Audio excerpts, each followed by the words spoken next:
నేను క్రీస్తు కొరకు మన ప్రభువును రక్షకుడునైన యేసయ్య నామమును బట్టి మీకు అందరికీ శుభములు.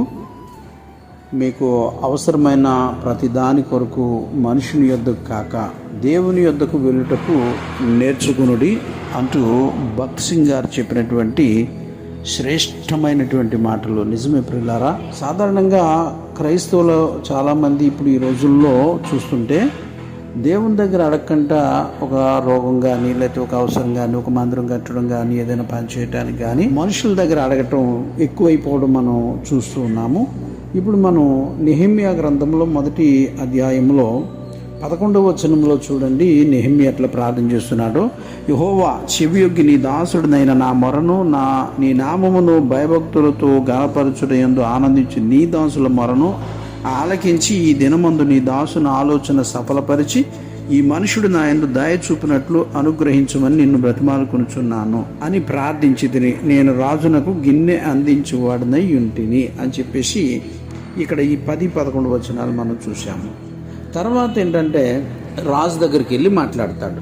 ఈ విషయం ఏదైతే తను చేయదలుచుకున్నాడో, తన యొక్క దేశానికి, ఆ పట్టణానికి వచ్చినటువంటి పాడైపోయినవన్నీ కూడా బాగు చేయడం కోసం, మందిరం నిలబెట్టించడం కోసం, ప్రాకారాలు కట్టడం, ఇవన్నీ శత్రుభయాన్ని విడుదల పొందడం, ఎన్నో అవసరాలు, మామూలు కాదు, సొంతంగా ఇండివిజువల్ అవసరాలు కాదు, ఇది సమాజానికి కావాల్సినటువంటి పరిస్థితి అన్నమాట.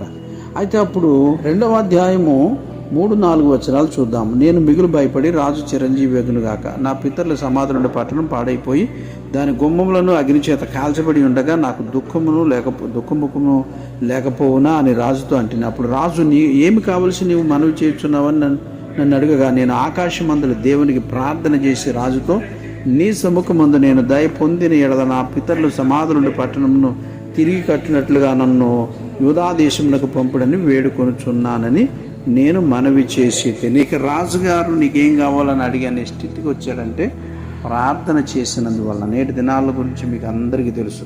ఒక మందిరం కడితే పుస్తకం ప్రింట్ చేసి, ఒక పుస్తకం పట్టుకుని వెళ్ళి పేర్లు రాసుకొని మీరు ఇంత ఇవ్వండి అంత ఇవ్వండి అని ఫోన్లు చేసి ఫేస్బుక్లో పెట్టి ఇంటింటికి వెళ్ళి అడుక్కొని మేము చర్చి కడుతున్నాం, లేకపోతే మేము పుణ్యం చేస్తున్నాం, మేము భోజనాలు పెడుతున్నాం, ఎవరెవరో ఇతరతరులు ఏ వాళ్ళు ఎవరైనా చేసుకున్నా పర్వాలేదు, కానీ దేవుని సంబంధికులు అలాగూ చెయ్యకూడదని భక్త్ సింగ్ గారు చెప్పారు. బైబిల్లో కూడా అట్లాంటి అంశాలే ఉంటాయి. కాబట్టి అర్థం చేసుకుని ప్రతి వారు ఏ అవసరం వచ్చినా దేవుణ్ణి అడగడం నేర్చుకోండి. అది ఎంతో ఆనందదాయకమైన జీవితంగా ఉంటుంది. దేవుడి మాటలను దీవించునుగాక. ఆమేన్.